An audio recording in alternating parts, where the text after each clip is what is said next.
He loved the serenity of the place. How's the serenity? I think he also just loved the word. So much serenity. Australia has never had a huge film industry. The 70s were a bit of a boom time, sure, but ever since then we've just sort of been quietly chugging along with a few hidden gems each year, and a few times a decade we might get a big breakout hit internationally. The Castle, despite being one of Australia's all-time greatest classic films, is not one of these. After grossing $10 million at home, Miramax was rumoured to have bought the American rights for $6 million, only for the film to peter out at a measly $877,000 in the North American box office. Oh, sorry Miramax. Win some you lose some, I guess. But I guess that's not that surprising, as the US isn't often that excited about foreign cultural products, and The Castle is distinctly, unmistakably, unapologetically Australian.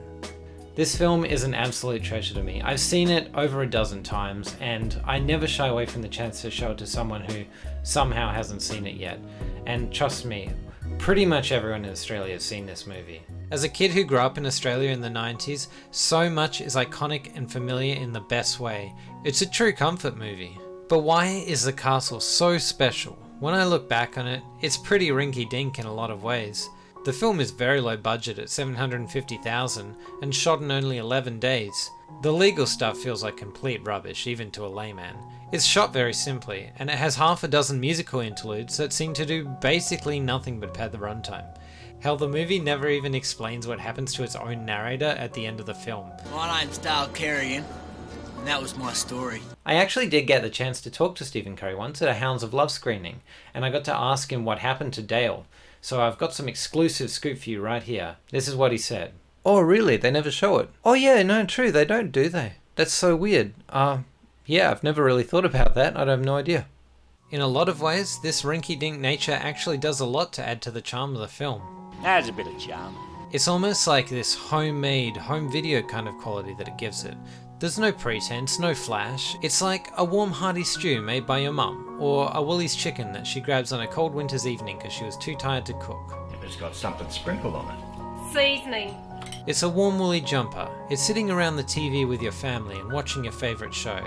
It's a little rundown shack that you go to once a year for a holiday, singing in the car all the way there. We're going to Barney Doon. This is what makes The Castle what it is. It's this homely quality that reminds me so much of my childhood, and for that matter reminds pretty much any middle or lower class Australian family of their childhoods. For those who haven't seen the film, the basic plotline is of a beloved patriarch of a middle class family, Daryl Kerrigan, and his attempts to save his family home from being repossessed and demolished as part of a land grab by a corporate government collusion to build an extension for the airport. Well, the Barlow Group is Airlink. I thought Airlink was the government. The plot is basically just Daryl, who knows nothing about law, fighting the case over and over again in higher and higher courts without really having any kind of change of strategy, up until a chance meeting with a Queen's Counsel lawyer. They're the lawyers rich people use, love. Causes said lawyer to offer to take up his cause, and he then helps them win the fight in the High Court of Australia. Sounds like a kind of repetitive plot, doesn't it? It doesn't even matter. This movie is not about the plot. The whole point of this movie is getting you to understand why you should care about Daryl Kerrigan and his family getting to keep their home.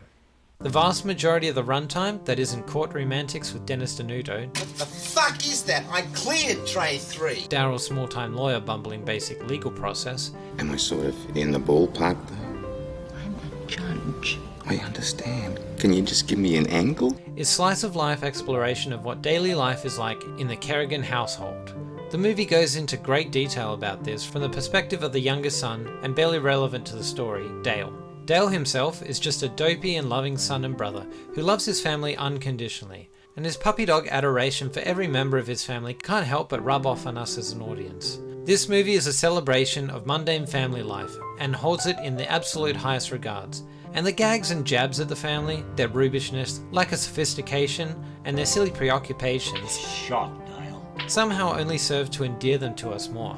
Dad reckons the day Trace told him she'd been accepted into Sunshine TAFE hairdressing was about the proudest day of his life. To some extent, we laugh at the Kerrigans for having tacky tastes, no sense of traditional conceptions of value, You can overcapitalise, can't you? That's a huge area. and just generally being clueless or even ignorant. but the sheer constant and unflinching love on display inevitably makes us admire them for pretty much these exact same traits. A kind of ignorance is bliss attitude. Despite their many flaws, the Kerrigans come across as genuinely good people who find happiness in the quaint, tacky life that they've built for themselves. And throughout the worst adversity, they're there for each other, talking each other up and being relentlessly positive. Dale dug a hole. You can laugh at Daryl's dodgy extensions on his lead-filled block of land just off an airport runway and still connect to his immense house pride. You can laugh at Sal's crappy pottery and cooking. What do you call that, Dale? Sponge cake. And still beam at how much the family enjoys it. You can recognise that Wayne was completely in the wrong in why he ended up in jail, and still see how Dale adores him as much as everyone else in the family. The Castle has a very dry brand of comedy that's kind of similar to like Napoleon Dynamite or Flight of the Conchords, although it precedes both of those as a property. A common kind of punchline here will be something along the lines of Dale, the narrator, talking about some weirdly specific and slightly absurd thing his family does or says, and then cutting exactly to that thing. And he reckoned we were the luckiest family in the world. Dale, I reckon we're the luckiest family in the world. Yeah, he loved the serenity of the place. How's the serenity? It's the same kind of repetition comedy that the Coen brothers work with, which I mentioned in my video on The Big Lebowski. Alternatively, you might see him narrating something one way, only for a subversion in how the scene plays out, seemingly out of step with that. Even though he's the oldest and I'm the youngest, we get on great. We can just chat for hours. Thanks for coming, Dale. You want some chewy? No. Like Napoleon Dynamite, another dry comedy that focuses on unsophisticated characters. The jokes often hinge on the characters having unconventionally positive reactions to things usually looked down upon by everyday people. They reckon the planes put people off. Them and the power lines. Not Dad. He reckons power lines are a reminder of man's ability to generate electricity. Or on characters' complete inability to comprehend obvious things or failing to successfully carry out ordinary tasks, usually with them ignorant or not caring about that fact. Oh, it's finished. Today. How is that? You should open a shop. The Castle also mocks the way that the Kerrigans are well-meaning but also very clueless of other cultures. Now, as the bride's parents, I don't mind paying for the wedding, but could you please stop busting all them plates? That being a Greek custom and all. There's this really funny running gag where Sal and Con go to Thailand, and the entire time they're talking to the family about it, they're just talking about, oh yeah, the plane was really good. They had all these movies and you could get all these dishes. You had a choice of chicken or beef. Beef Wellington. What's that, Dale? It's beef done in pastry. And it was an absolute credit to the airline. And they're just completely ignoring everything that's actually, you know, culturally unique about Thailand. They're just going on about the quality of the food at the resort and the price of knockoff Rolexes. Value for money is absolutely second to none. And they had easy listening, classic gold, contemporary rock. The film plays the class divide for laughs regularly, with often an intelligent or sophisticated character contemptuously looking down on the Kerrigans or Dennis, as they appear socially and intellectually superior, but lacking in basic common sense morality. Right or wrong, the film takes an attitude of common sense and basic human kindness being in the right over systems of greedy and soul-crushing elites, a very populist attitude generally. And on what law do you base that argument? The law of bloody common sense. Mr. Kerrigan. While simultaneously not shying away from mocking the foibles of the underclass. Dennis Denuto is probably the funniest character in the movie. Fucking kidding me. I cleared that tray 3 fucking time. F3. What the fuck is that? Though almost inconceivably dumb as a lawyer, stretching belief about how he passed his exams. Jesus, Daryl, I am sweating here.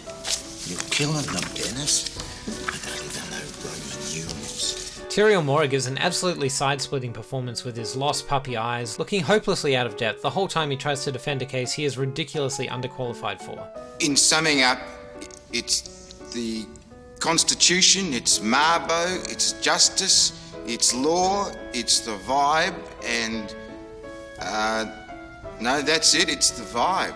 Michael Caton is the emotional core of the movie, and no one else could have made Daryl as funny and lovable. It's a head-on between a Mini and a Vox. He just has this completely natural warmth and magnetic charisma of this plucky but clueless guy who is borderline impossible to demoralize or beat down. Tell him to get stuffed. One of my favourite running gags in the film starts when the Barlow group, Daryl's legal opponents, send a bikie to threaten them. You have my dad now. Fuck off! And then they respond by stealing a gate of one of the executives with Daryl's tow truck. When the police officer, who knows Daryl, comes to investigate him, Daryl denies involvement. Daz, I know you did it. I told you, mate, I don't know anything about... Shut up. I'm not going to book you. Oh, and, Daz? Yeah. Put them gates round the back. This comes back again when Daryl and his lawyers are talking during recess for the final High Court case. They're judging the place by what it looks like, and if it doesn't have a pool or a classy front or a big garden. Got a pretty good gate. And then at the end of the film when they win, the gate is installed out of the front of the house. I love it. And he even put up those big iron gates that he and Steve had gotten for a bargain that night in Toorak. A lot of the jokes in this movie hit all the more deeply if you grew up in this kind of class in Australia. The obsession with cars, for example, would seem absurd in Europe. Oh, Steve, could you move the Chimera? I need to get the Tirana out so I can get to the Commodore. I'll have to get the keys to Cortina. I'm going to move that Chimera. Yeah, watch the boat, mate. Although it seems pretty out there in modern day Australia with the cost of registration too. The home's many unpermitted DIY extensions which Daryl starts under the radar and then never finishes before he starts another one. The constant hobby of the classifieds and the trading post, always searching for a bargain, even on stuff nobody would ever need. Dad, what's a pulpit? Where the minister gives his sermon from. How much? 800? Dreaming. The prefabbed holiday home in a spot that nobody wants to go but has cheap land and is quiet. Making up stupid songs on the drive there. The kitschy decorations and side hobbies. The girls gossiping while doing hair treatments. Jenny makes fake flowers. Jenny? Yeah. Jenny? No, microwave Jenny. She reckons... The silly homemade inventions from tinkering in the garage. He's an ideas man, Steve. The sitting around the TV together after dinner. If you grew up in Australia before the 2010s and didn't have any of these in your family, you knew people that did or had something similar. I know it definitely makes me think of my childhood, a time where fancy food, flights, technology and the internet were more out of reach, but everyone had several cars and a nice big backyard. How times change. As I've already mentioned, they eventually win and get to keep their house. Mum reckons it's real funny how one day you're not famous and then the next day you are famous and then you're not anymore. I've always found it odd how everyone except Daryl and Sal moved out a short time after, and it almost seems to undercut the value of their victory in keeping the house, and as I said, the movie never explains what happened to Daryl. But ultimately, it's a very nice ending, including the class divide throughout the film being bridged when Daryl and Laurie, Daryl's Queen's Counsel lawyer, become extremely close and genuine friends who catch up all the time. Like the family themselves, The Castle is a very rough film, and yet, like The Kerrigans, it somehow makes you love it more than some of the most perfect, flawless movies out there. It may well be the greatest comfort movie of all time, and it makes me laugh like little else. It's a tribute to the power of familial love to overcome anything, and to find joy in even the smallest things. And that's why this one is going straight to the pool room. This I am not even taking out of the wrapper. Thanks for watching everyone. This one's real close to my heart, to the extent that I've referenced the castle in a bunch of my own films. You can check out my latest film, which yes does have a castle reference in it, as well as plenty more of my films and video essays on this channel. So if you enjoyed, please like and subscribe and check out some more videos, and leave a comment down below about your thoughts on the castle and what your favourite moments are. Cheers everyone, and see you later.